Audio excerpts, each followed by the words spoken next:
Hey everyone, before we dive into today's story, if you're new here, please hit that subscribe button and give this video a thumbs up. It really helps us bring you more content like this. Now, let's talk about something that happened on New Year's Day 2026 that sent shockwaves through the entire hiking and outdoor community in Colorado and, frankly, across the entire country. Picture this. It's January 1st. People are waking up with New Year's resolutions. Maybe you're thinking about hitting the gym, eating healthier, spending more time outdoors. And for 46-year-old Kristen Marie Kovatch from Fort Collins, Colorado, that's exactly what she was doing. She was doing what she loved most in this world. Hiking, being out in nature, breathing in that crisp Colorado mountain air. But what started as a beautiful morning on the trails near Rocky Mountain National Park would end in the first fatal mountain lion attack in Colorado in over 25 years. This isn't just another wildlife story. This is about a woman who spent thousands of hours on Colorado's trails. An ultramarathon runner. A medical assistant who dedicated her life to helping others. Someone who made the trail running community in Fort Collins stronger, more welcoming, especially for women trying to find their place in the outdoor world. And on New Year's Day, doing exactly what she loved, she became the victim of one of nature's most powerful and elusive predators. So what happened on that trail? Why did this attack occur? Why are we seeing more mountain lion encounters in areas like this? And most importantly, what does this tell us about sharing our wilderness spaces with apex predators?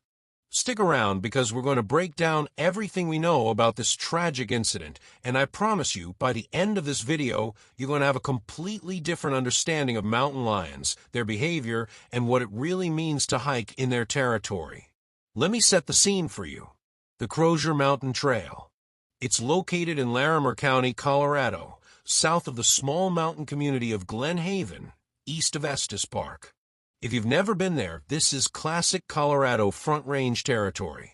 We're talking heavily wooded areas, remote sections, trails that wind through pine forests where you can go miles without seeing another soul. It's the kind of place where you go specifically to get away from civilization, to disconnect, to be one with nature. And that's exactly what Kristen was doing that morning. She was hiking alone. Now, before anyone jumps in with the should-haves and could-haves, understand something crucial here. Kristen wasn't some inexperienced hiker who wandered into the mountains unprepared. This woman had hiked and run the Crosier Mountain Trail dozens and dozens of times over the years. She knew this trail like the back of her hand. She'd run 100-mile ultramarathons, spent thousands of hours in the Never Summer Mountains along the Front Range, all over Colorado. She was as experienced as they come. Around 12:15 in the afternoon, other hikers on the trail saw something that would change everything. From about 100 yards away, they spotted a mountain lion near a person lying on the ground. Think about that for a second. You're out on a beautiful hike, enjoying your day, and suddenly you see one of North America's apex predators standing near what turns out to be another human being. These witnesses did exactly what they were supposed to do. They started throwing rocks at the mountain lion to scare it away. And it worked. The animal fled from the area. But when the hikers reached the person on the ground, when they got to Kristen, it was already too late. One of those hikers happened to be a physician. Imagine being a doctor out on a New Year's Day hike, and suddenly you're checking someone for a pulse in the middle of the wilderness. But there was nothing that could be done. Kristen had no pulse. She was gone. The wounds were described by Colorado Parks and Wildlife spokesperson Kara Van, who's as pretty gruesome, especially concentrated in the neck and head areas. The hikers immediately called 911, setting off what would become one of the most extensive wildlife searches in recent Colorado history. Colorado Parks and Wildlife officers responded to the scene along with Larimer County Sheriff deputies, Estes Park Police, and Glen Haven area volunteer firefighters. But this wasn't going to be a simple investigation. They needed to find the mountain lion or lions responsible. And here's where it gets interesting. A Colorado Parks and Wildlife biologist who just happened to be conducting aerial deer surveys in the county at that exact time was able to assist in spotting from the air. Houndsmen with tracking dogs were brought in to follow the scent of mountain lions. Officers located one mountain lion at the scene. They shot at it, and it ran from the area. But these officers weren't going to let it escape. They tracked it down and euthanized it. Shortly after, they found a second mountain lion nearby and euthanized that one as well. Now, some of you might be asking, why do they have to kill these animals? Here's the thing. According to Colorado Parks and Wildlife policy, any wildlife that attacks humans must be euthanized. It's not about revenge. It's about public safety and understanding what happened. The two mountain lions they killed were both juveniles, about 12 months old. One male, one female. And here's the critical piece of evidence. When they conducted necropsies on these animals, they found human DNA on all four paws of the male mountain lion. All four paws. That's not coincidental. That's not the lion just happening to walk through an area. That's evidence of direct contact of an attack. But the story doesn't end there. Officers saw a third mountain lion at the scene that night. Between 8 and 10 p.m., when it was fully dark, this third lion was still hanging around the attack site. They tried to track it with dogs, searched for several days afterward, but found no new tracks, no new scent. This third lion seemingly vanished. Colorado Parks and Wildlife believes it was likely part of the same family group, possibly the mother or another sibling, but they never found it. On January 5th, the Larimer County Coroner's Office released their findings. They performed a full forensic autopsy and confirmed what everyone already suspected. The injuries Kristen sustained were consistent with a mountain lion attack. The cause of death was asphyxia due to external neck compression. In other words, the mountain lion killed her the same way these predators kill deer and elk, by crushing the windpipe or breaking the neck. It's their hunting method. Fast, efficient, deadly. The manner of death was ruled an accident. An accident. Think about that term for a moment. An accident implies something unintended, something that wasn't supposed to happen. And in a way, that's exactly what this was. Kristen wasn't supposed to die that day. Mountain lions aren't supposed to attack humans. But when worlds collide, when apex predators and humans share the same space, sometimes tragedy occurs. Now, let's talk about who Kristen was, because this isn't just a statistic. This isn't just another wildlife attack to add to some database. This was a real person with a real life, with friends and family who loved her, with a community that's absolutely devastated by this loss. Kristen's brother released a statement that I think perfectly captures who she was. He said she died doing something she loved deeply, hiking and taking in the beauty of Colorado and its public lands. She was an ultramarathon runner and someone who found joy and purpose in caring for animals. Her energy, compassion, and independence touched everyone who knew her, and her absence leaves an immeasurable void in our lives. Caring for animals. The irony of that statement isn't lost on anyone. Here was a woman who loved animals, who found purpose in caring for them, killed by one of Colorado's most magnificent wild animals. Kristen worked as a medical assistant at UC Health Heart and Vascular Clinic in Fort Collins from 2011 until 2021. UC Health released a statement saying she was a dedicated medical assistant and extending heartfelt condolences to her loved ones. For 10 years, she helped people with their most vital organ, their hearts. She understood the fragility of life in a medical sense. She spent her days caring for patients with cardiovascular issues. And then, in an instant, her own life was taken in the wilderness she loved so much. But if you talk to the trail running community in Fort Collins, they'll tell you about a different side of Kristen. They'll tell you about the woman who showed up at Runner's Roost on New Year's Day back in 2016 with a huge smile on her face. A woman named Christina, who became Kristen's friend that day, remembers exactly how they met. Kristen came right up to her and said, "Hi, I'm Kristen," and they ran together for a few miles before Kristen took off. Because Kristen was fast. Really fast. She was an accomplished ultramarathon runner who would do all the ultramarathon races in town. For those of you who don't know, an ultramarathon isn't just a marathon. A marathon is 26.2 miles, which is already an incredible feat of endurance. An ultramarathon is anything longer than a marathon. We're talking 50-mile races, 100-mile races, races that take people through some of the most challenging terrain imaginable. And Kristen didn't just participate in these races. She excelled at them. One of her trail running friends, Tara Opsel, shared some beautiful words about Kristen that really paint a picture of who she was in the running community. She said Kristen was one of the early women in Fort Collins who helped make the trail community welcoming and supportive, a place where other women in particular could find strength, belonging, and confidence. Kristen loved being on the trails. Tara thinks maybe more than anything else. Over the years, Kristen spent thousands of hours hiking and running along the Front Range, in the Never Summer Mountains and far beyond, including those 100-mile races we talked about. For those who run and train for ultras together, Tara explained, sharing trail miles means sharing parts of ourselves that don't always surface anywhere else. Our vulnerability, our resilience, our joy. Kristen showed up on the trails with joy, quiet strength, a goofy laugh and sense of humor, and long, strong legs that carried her far and fast. Like for many people who choose to find their peace on the trails, those landscapes were where Kristen felt most alive and certainly most herself.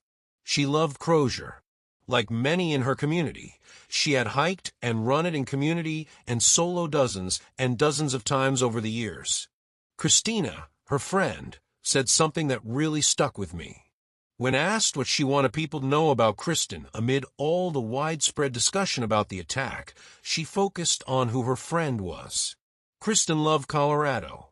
She loved being out on the trails. She loved hiking, loved running, obviously. Very friendly, very warm, kind-hearted woman. Very fast to make friends, very social. The entire northern Colorado trail running community is grieving. These weren't just casual acquaintances. These were people who spent hours and hours on trails with Kristen, who knew her laugh, her strength, her kindness. They know that she died in a place that brought her immense joy, doing exactly what she loved. And while there's some small comfort in that, it doesn't make the loss any easier to bear. Now, let's address the elephant in the room. Or should I say, the mountain lion in the forest. This was the first fatal mountain lion attack in Colorado since 1999. That's over 25 years. Let that sink in. 25 years without a single person being killed by a mountain lion in a state that's home to an estimated 3,800 to 4,400 of these animals. To understand how rare this is, we need to look at the statistics. And trust me, the numbers are going to surprise you. Since 1890, there have been only about 29 to 30 documented fatal mountain lion attacks on humans in all of North America.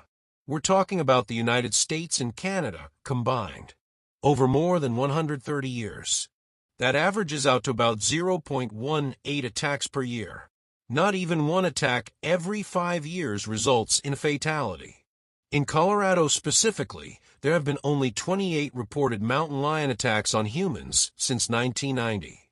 That's 35 years, 28 attacks, and before Kristen's death, only 3 of those were fatal. So we're looking at an average of 0.8 attacks per year in Colorado, and 1 death roughly every 8 to 9 years. Let me put this in perspective for you, because the media sometimes makes it seem like mountain lions are out there hunting humans left and right. Every year in the United States, on average, 777 people die from mosquito-borne illnesses. 28 people are struck and killed by lightning. At least 20 people die from firearm-related hunting accidents. 86 people are killed by dogs. And somewhere between 1 and 2 people are killed by alligators. You are statistically more likely to be killed by a domestic dog struck by lightning, die in a hunting accident or get taken out by an alligator than you are to be killed by a mountain lion. In fact, experts like Lynn Cullins, executive director of the Mountain Lion Foundation, call recent clusters of attacks statistical anomalies. The attacks are so rare that we simply don't have good data on them. There have been fewer than 24 fatal cougar attacks in North America in the past 100 years. So why do they happen at all? Well, we need to understand mountain lion behavior. These animals are ambush predators. They're not like wolves that hunt in packs or bears that might attack when surprised or protecting cubs. Mountain lions are solitary hunters that typically prey on deer and elk. An adult mountain lion can weigh anywhere from 80 to 180 pounds, with males being larger than females. They're incredibly powerful, can leap 15 feet vertically and 40 feet horizontally, and they hunt by stalking their prey and attacking with a rush, often from behind. Their powerful bite is designed to crush the windpipe of their prey or break the neck during a kill. Once they make a kill, they drag the carcass to a sheltered spot, covering it with dirt, leaves, or snow. They may return to feed on it over the course of a few days, moving and recovering the carcass after each feeding. Now, here's the important part. Mountain lions generally do not see adult humans as prey. We're not on their menu. They typically avoid human contact whenever possible. These are secretive, elusive animals. In fact, you could hike in mountain lion territory for years and never see one, even though they might see you. They're known by many as ghost cats because of their ability to remain unseen. So why do the rare attacks happen? Research shows that most mountain lion attacks on humans involve young mountain lions, juveniles that have been forced out to hunt on their own and haven't yet established their own territories. They're looking for easy prey. They're inexperienced. They're hungry. And sometimes they make mistakes. Children are particularly vulnerable. They're smaller, they move quickly, and to a mountain lion, they might look more like prey than an adult human does. The fatality rate for mountain lion attacks on children is about 25%, which is significantly higher than for adults. This is why experts always emphasize keeping children close when hiking in mountain lion territory. Interestingly, the presence of a dog seems to reduce the likelihood of a mountain lion attack during daylight hours.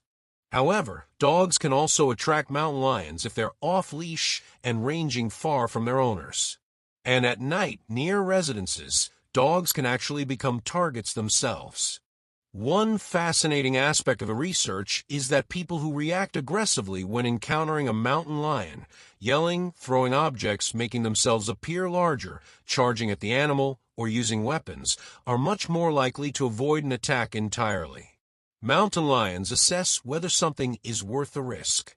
If you make yourself seem like a dangerous, difficult target, most mountain lions will back off. But here's where it gets complicated. The 2 juveniles killed after Kristen's attack were only about 12 months old. At that age, they would have still been with their mother, learning to hunt, establishing their territory. This raises questions. Was the 3rd mountain lion spotted at the scene their mother? If so, why did these young lions attack a human? Were they starving? Did they mistake Kristen for prey? We may never know the complete answers. What we do know is that the area around Crosier Mountain Trail has seen increased mountain lion activity in recent months. And this is where the story gets even more concerning because Kristen's death wasn't the first aggressive mountain lion encounter in that exact area. On November 11, 2025, just about 6 weeks before Kristen was killed, a man named Gary Messina was running along the same Crosier Mountain Trail at dawn when a mountain lion stalked and attacked him. Let me read you what Gary told the Associated Press. He said, "I had to fight it off because it was basically trying to maul me. I was scared for my life and I wasn't able to escape.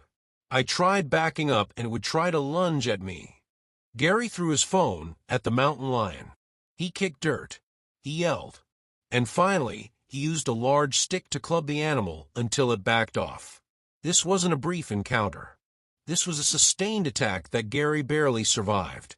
He reported the incident to Colorado Parks and Wildlife, And here's the really concerning part. They installed temporary warning signs in the area. Temporary. And those signs were later removed before Kristen's attack happened.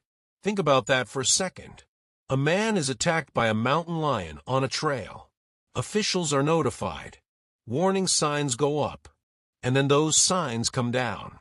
And 6 weeks later, a woman is killed by a mountain lion on that same trail. Now, I'm not saying the signs would have necessarily prevented Kristen's death. She was an experienced hiker who knew the risks of being in the backcountry.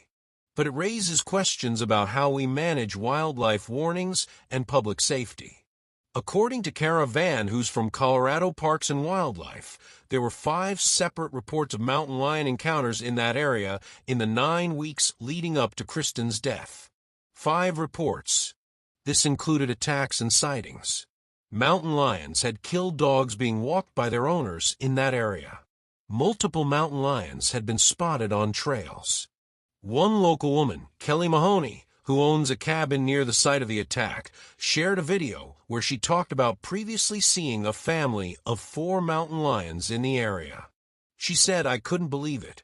When I saw the one big cat, and then all of a sudden all you see are eyeballs coming down off the mountain, and there were the 4 of them together, which I've never seen before. For mountain lions together. That's a mother with cubs, and it shows just how concentrated the mountain lion population is in that specific area. This brings us to a bigger question. Why are mountain lion encounters increasing in areas like this? Well, there are several factors at play here. First, let's talk about timing. This attack happened on January 1st, right in the middle of winter. Mountain lions are more visible in winter because they follow their primary prey, deer and elk, to lower elevations. As the deer and elk move down from the high country to escape deep snow and find food, the mountain lions follow them. And lower elevations are where people live, where people hike, where we build our towns and trails. Kara Van Hoos explained this perfectly. She said as they're following them, they're just coming in contact more with people and showing up on more doorbell cameras and that sort of thing. This is the time of year when we expect to get a lot of calls about mountain lions. So winter is naturally a time when human-mountain lion interactions increase simply because the animals are moving through areas closer to civilization. Second, we have to talk about habitat. The Front Range of Colorado, where this attack occurred, is exactly where human development meets wilderness. Estes Park, Glen Haven, Fort Collins, these communities sit right at the edge of prime mountain lion habitat. We're talking about areas of pinyon pine, juniper, mountain mahogany, ponderosa pine, and oak brush. Perfect cover for mountain lions. Perfect hunting grounds. And increasingly, perfect hiking and outdoor recreation areas for humans. Mountain lion populations in Colorado have been growing since they were classified as a big game species in 1965. Before that, they were hunted without regulation. Bounties were placed on them. Market hunting nearly wiped them out in many areas. But conservation efforts and hunting regulations have allowed populations to recover. Today, Colorado has one of the healthiest mountain lion populations in the western United States. Hunters in Colorado harvest about 505 mountain lions per year through regulated hunting seasons. In 2024, Colorado voters actually rejected a statewide ballot measure that would have banned the hunting of mountain lions, bobcats, and lynx. The measure failed, meaning hunting of these animals continues under Colorado Parks and Wildlife Management. But here's the thing. Even with hunting, even with management, mountain lion populations are stable or growing in many areas. And as human populations grow, as more people move to Colorado for its outdoor lifestyle, as more of us hit the trails for hiking, running, and mountain biking, the overlap between human and mountain lion habitat increases. It's simple math. More people plus more mountain lions in the same space equals more potential for encounters. Third, we have to consider individual animal behavior. Not all mountain lions behave the same way. Some are more habituated to human presence than others. Some have had negative experiences with humans that make them more cautious. Others have never encountered humans and don't know to avoid us. Young mountain lions, like the juveniles involved in Kristen's attack, are still learning. They're figuring out how to hunt, what's prey, what's dangerous. And sometimes they make fatal mistakes. There's also the question of prey availability. If deer and elk populations are low in an area, if there's competition from other predators, if environmental factors like drought affect prey distribution, mountain lions might be more desperate, more willing to take risks they normally wouldn't take. We don't know if this was a factor in Kristen's case, but it's something wildlife biologists always consider. So what does all of this mean for those of us who love the outdoors? Should we stop hiking in mountain lion country? Should we be afraid every time we hit the trail? The answer, according to experts, is absolutely not. The risk of being attacked by a mountain lion is incredibly low. You're more likely to be injured driving to the trailhead than you are to be attacked on the trail itself. But that doesn't mean we should ignore the risks entirely. Colorado Parks and Wildlife has clear recommendations for anyone recreating in mountain lion habitat. First, hike or walk in groups whenever possible.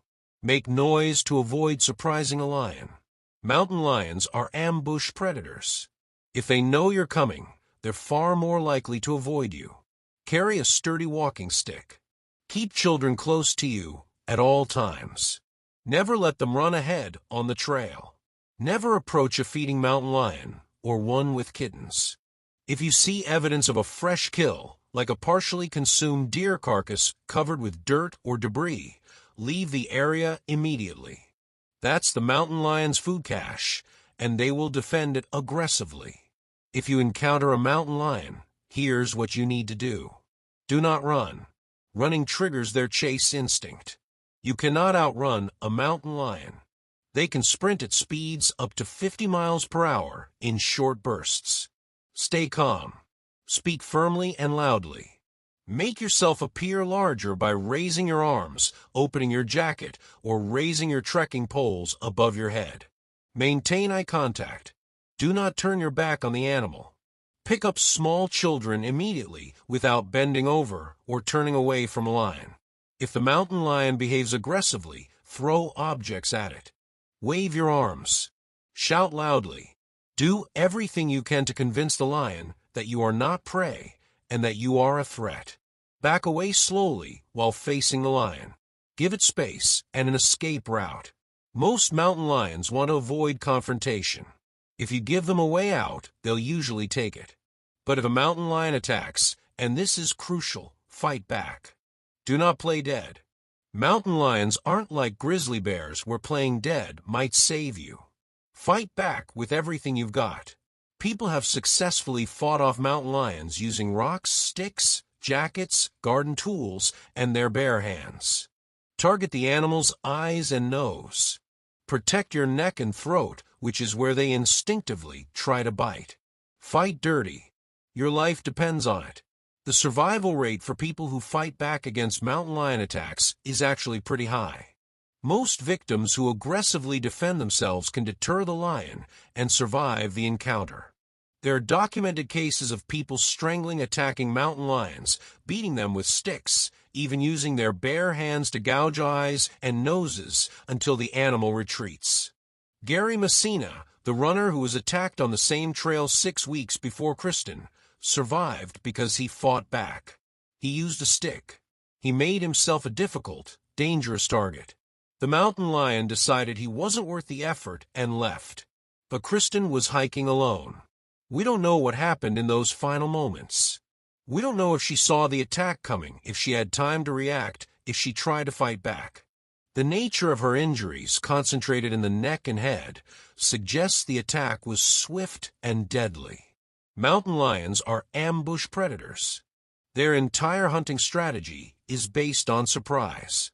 By the time prey realizes what's happening, it's often too late. This is why hiking alone in mountain lion country, especially at dawn and dusk when these animals are most active, carries inherent risks. I'm not saying people shouldn't hike alone. Many of us love the solitude, the peace, the personal connection with nature that solo hiking provides. but we have to acknowledge the risks and take appropriate precautions. Some hikers carry bear spray in mountain lion country, though its effectiveness against mountain lions is debated. Others carry air horns or other noise-making devices.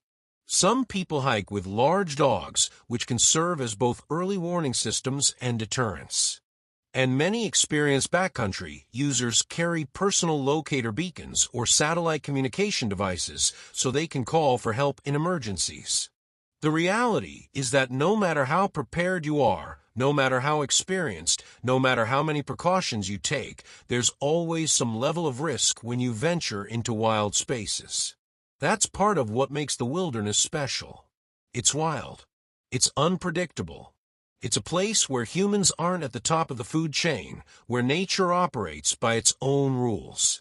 But we can't let fear keep us out of these places. As Kristen's friends and family have emphasized, she died doing something she loved deeply.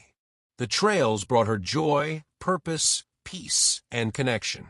They were where she felt most alive, most herself. And while her death is an unspeakable tragedy, it shouldn't stop the rest of us from finding our own joy and peace in wild places. What her death should do is remind us to respect the wilderness and the animals that call it home. Mountain lions were here long before humans built trails and towns in their habitat. They're an essential part of the ecosystem, helping control deer and elk populations, maintaining the balance of nature. They deserve our respect, our caution, and yes, our fear in the sense of healthy awareness of what they're capable of. Colorado Parks and Wildlife reminds us that mountain lions are not a major public safety risk. The statistics bear this out. But on rare occasions when things go wrong, the consequences can be devastating. Kristen's death is a reminder of that hard truth. The trails around Crosier Mountain were closed immediately after the attack. The U.S. Forest Service shut down several trailheads in the area, including the Garden Gate Trailhead, the Gravel Pit Rainbow Trailhead, and the Piper Meadows Glen Haven Trailhead. There was no immediate timetable for when these areas would reopen. Officials needed time to search for the third mountain lion, to assess the risk, to make sure it was safe for the public to return. The town of Estes Park released a statement saying the town of Estes Park is deeply saddened by the tragic news of a suspected fatal mountain lion attack that occurred. Our hearts go out to the victim's family, friends, and loved ones during this incredibly difficult time. We offer our sincere condolences to all those grieving this heartbreaking loss. Mark Leslie, Regional Manager for Colorado Parks and Wildlife's Northeast region, said, "Our hearts go out to the victim's family." It's a statement we've heard again and again from officials, from community members, from anyone touched by this tragedy. Because at the end of the day, this isn't about statistics or wildlife management policies or safety recommendations. It's about a woman who lost her life doing something she loved, and the people who loved her who are left to grieve. Kristen's family asked for privacy and space to support one another and honor her memory. They expressed hope that their need for quiet reflection and healing would be respected. But they also wanted people to know who Kristen was beyond this tragedy. She wasn't just a victim of a mountain lion attack. She was a dedicated medical assistant who helped cardiac patients for 10 years. An accomplished ultramarathon runner who inspired others in the trail community. A woman who found joy and purpose in caring for animals.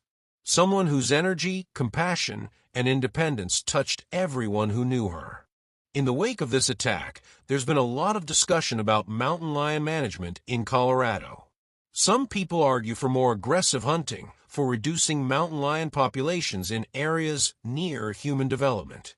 Others argue that mountain lions were here first, that we're encroaching on their habitat, and that we need to learn to coexist rather than eliminate them. The truth, as it usually is, lies somewhere in the middle. We need science-based wildlife management that balances conservation with public safety. We need education so that people understand how to behave in mountain lion country. We need clear communication from wildlife agencies about risks in specific areas. And we need to accept that there's no such thing as zero risk in the wilderness. What we don't need is panic. We don't need knee-jerk reactions calling for the elimination of mountain lions from Colorado. These animals are a vital part of the ecosystem. They help maintain healthy deer and elk populations by taking the sick, the old, the weak. They shape the behavior of their prey, creating a cascade of ecological effects that benefit entire ecosystems. Without predators like mountain lions, deer, and elk populations would explode, overgrazing would devastate vegetation, and the entire ecosystem would suffer. We also don't need to demonize the mountain lions involved in Kristen's death. They weren't evil. They weren't malicious. They were wild animals doing what wild animals do. The two juveniles euthanized were about 12 months old, basically teenagers in mountain lion terms. They were likely still learning to hunt, still figuring out their place in the world. They made a terrible mistake, one that cost Kristen her life, and resulted in their own deaths as well. Wildlife experts emphasize that mountain lions involved in attacks on humans must be euthanized not as punishment, but to ensure public safety and to gather evidence about what happened. The necropsies performed on the two lions provided valuable information. The human DNA found on the male's paws confirmed his involvement in the attack. The lack of abnormalities or neurological disorders in both animals showed that this wasn't a case of rabies or some other disease driving unusual behavior. It was tragically just a case of wild predators encountering a human in their habitat with deadly results. As I wrap up this story, I want you to remember Kristen not for how she died, but for how she lived. She spent thousands of hours on trails across Colorado and beyond. She ran 100-mile races through some of the most challenging terrain imaginable.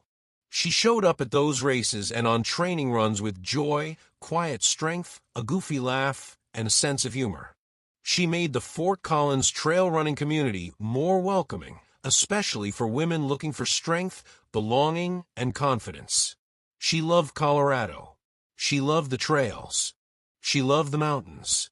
And she died in a place that brought her immense peace and joy, doing exactly what she wanted to be doing. There's both tragedy and beauty in that truth. If you take anything away from this video, let it be this. The wilderness is wild. It's unpredictable. It's home to animals that are bigger, faster, and stronger than we are. But it's also a place of incredible beauty, peace, and connection. Millions of people hike in mountain lion country every year without incident. The statistical risk is incredibly low. But the risk isn't zero, and it never will be. So when you hit the trails, be aware. Be prepared. Be respectful of the wild animals that call those places home. Hike in groups when you can. Make noise. Keep children close. Carry a stick. Know what to do if you encounter a mountain lion. And never forget that when you step into the wilderness, you're entering a world that operates by nature's rules, not ours. Rest in peace, Kristen Marie Kovatch. Your community remembers you. Your friends remember you. And everyone who loves the trails will think of you when they're out there finding their own peace and joy in the mountains you loved so much. If you found this video informative, please hit that like button and subscribe to our channel for more in-depth coverage of stories like this. And please leave a comment below. Have you ever encountered a mountain lion on the trail? Do you hike in mountain lion country? What precautions do you take?